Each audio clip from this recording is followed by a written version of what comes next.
Hey guys!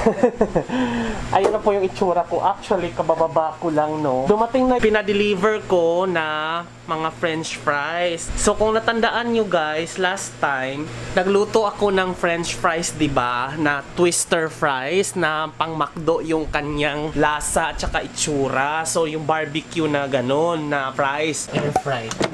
There.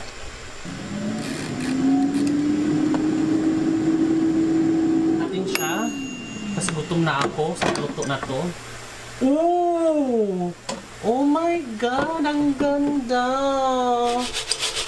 Para siyang totoo. Ano totoo? Bakit peke ba to? Kay Sol ko kasi to binili. So natuwa ako dun sa in-order ko. Hindi ako natuwa dun sa siomai. Ayun no, yung siomai tsaka yung shark fin. Hindi ako nasarapan sa kanya talaga. So, ang in-order ko talaga na na-addict ako ay yung fries. So, piruin mo, 4 na kilo yung in-order ko. Kasi sobra talagang hilig ko sa fries talaga, promise. So, titingnan ko kasi iba-ibang flavors to. Meron daw Burger King, merong twister, may regular, tsaka may pang, basta iba-iba siyang flavor. Okay.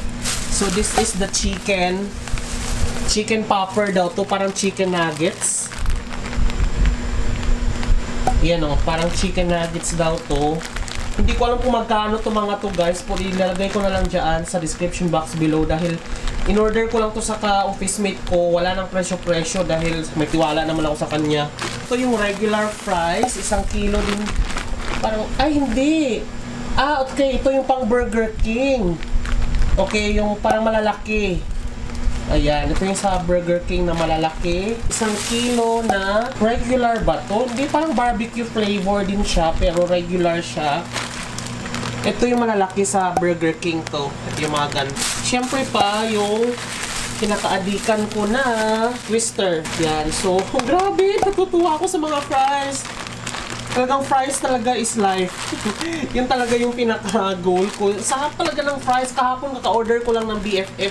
Nagpa-grab ako ng, grab food ako ng McDo na BFF fries. So sabi ko ay mahal kasi. So bibili na lang ako, lulutuin ko na lang siya sa sarili ko. Dahil at least meron naman akong air fryer, diba? So bongga na to. As in talaga, promise.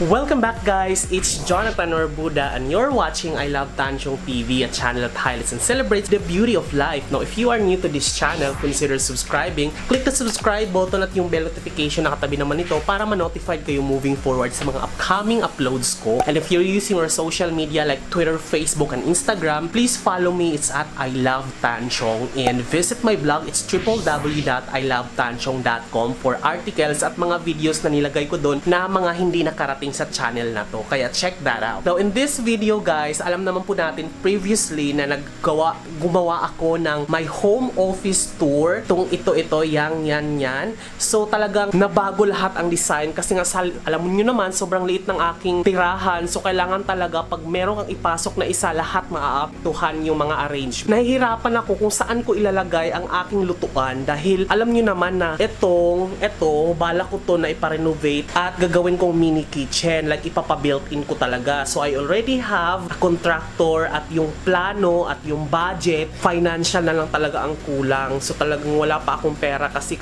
aabutin siya ng mga 100,000 plus kusina plus yung kesame na lalagyan natin ng floating LED light. Sabi ko, hayaan na muna natin since sinabihan ko na lang yung contractor na pending muna natin yung gawa dahil wala pa akong pera. Naintindihan na rin naman niya, so kukontakin ko na lang pag kailan kasi ready na lahat. Dahil nga wala pa tayong kusina, nahirapan ako nung pinasok ko tong home office na to dahil nawala ng space. Ito.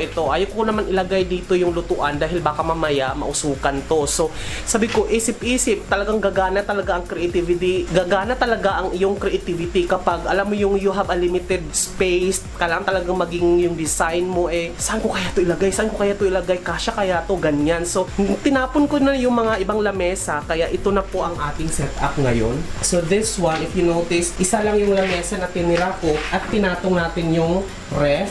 Matibay naman siya, ayan o. So there, hindi naman siya gumagalaw-galaw. And then, yan, tapos nandiyan yung mga Himalayan lamp ko.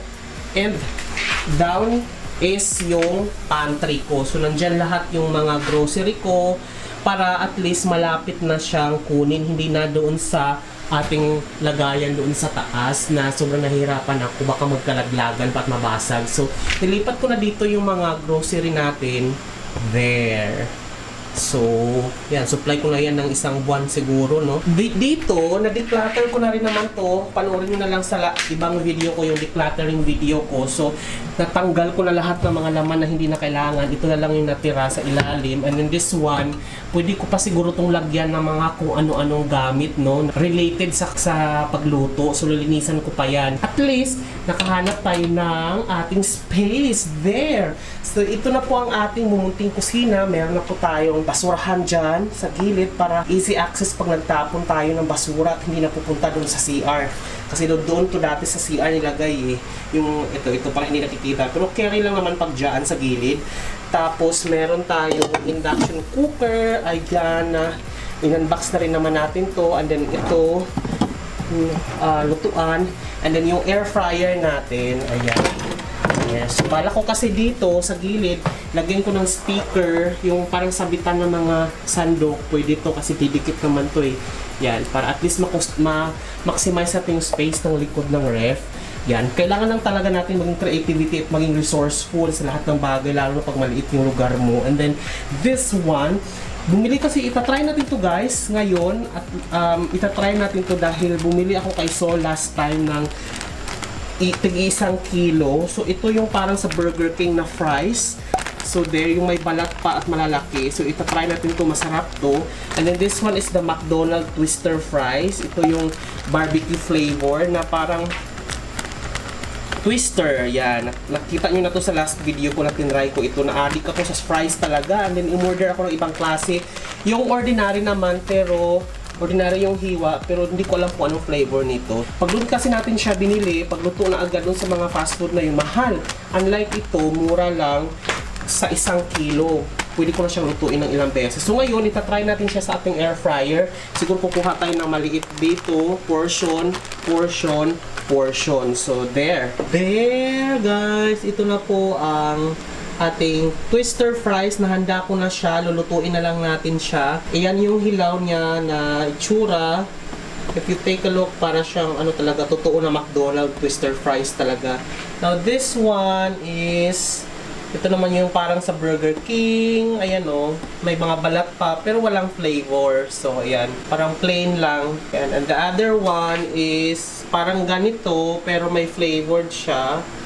So, cheese yata to or barbecue. Ewan ko anong flavor nito. But anyway, isasalang na po natin silang tatlo. At naisalang na natin sila. So, dyan sa gilid, ito at saka ito. So, pinaghiwalay ko sila. And let's put a little bit of oil. Yan, nalagyan na natin ng oil. Kumikinang-kinang na sila. Na-sprayhan na natin. Natagalan ako sa pag-spray guys dahil ginising ko muna yung oil. Natulog kasi doon sa spray. Ayaw lumabas. Diyan. At na-preheat na rin naman natin. French fries is 200 degrees Celsius, 16 to 20 minutes. Okay. Yan. 220 minutes.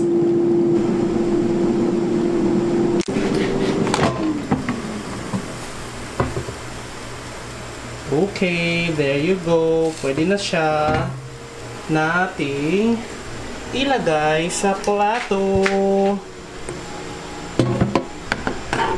There you go guys. Tapos na po. Naluto na po natin siya. Meron tayong pang Burger King, McDo Twister, tsaka yung ganito sa KFC. Ito yung ganito sa KFC. I remember, may nahalong Burger King sa KFC. Lipat kita dito. Yan, there. Titikman rin kung parehas pa siya ng KFC, ng McDo Twister Fries, at ng Burger King. So, success!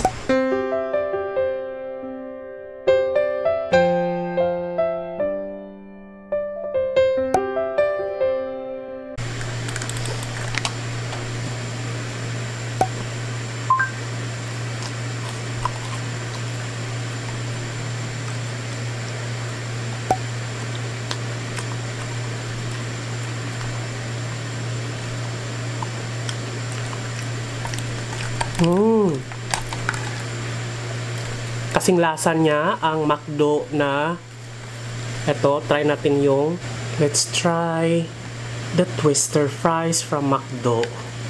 Kung kasing lasa ba talaga siya ng McDo, no? There.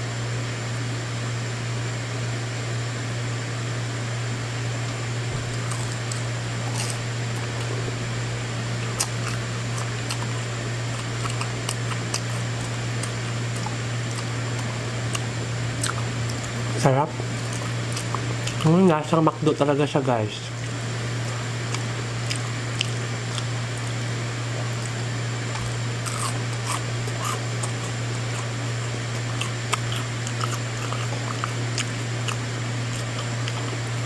Let's try yung sa KFC. Yung malalaki at may balat. And try natin yung may balat. This one.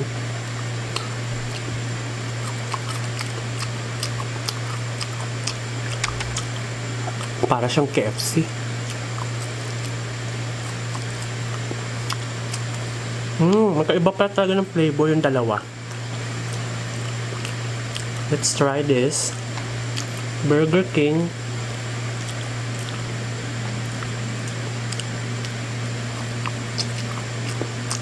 Ang tabang. Plain lang siya kasi. Dapat pala lagyan ko ng asin to.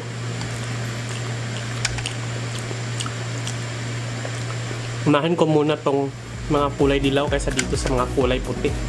So there guys, thank you so much for watching this video. Na if you like this, kung na-enjoy mo to, click like at i-share nyo rin to sa mga kaibigan nyo na mahilig sa mga fries at mga addict sa fries na tulad. Sana nag-enjoy kayo sa video na ito. Hit subscribe para magkita-kita tayo sa next vlog ko. This has been Jonathan Orbuda saying keep smiling because life is worth celebrating for.